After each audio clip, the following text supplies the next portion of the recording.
en mi casa.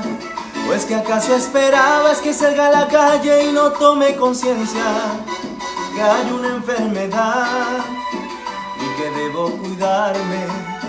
Debo ser responsable, quedarme en mi casa y no contagiarme. No salgas de tu casa. Lávate bien las manos, cuida tu salud y la de tu familia. Prevenir es la voz, porque juntos podemos combatir este virus y si nos unimos lo lograremos.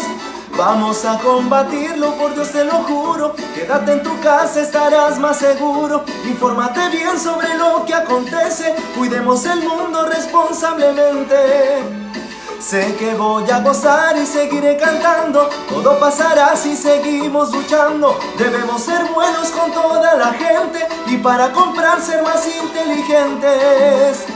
Y por eso te pido guardemos la calma, porque todo pasa si te quedas en casa.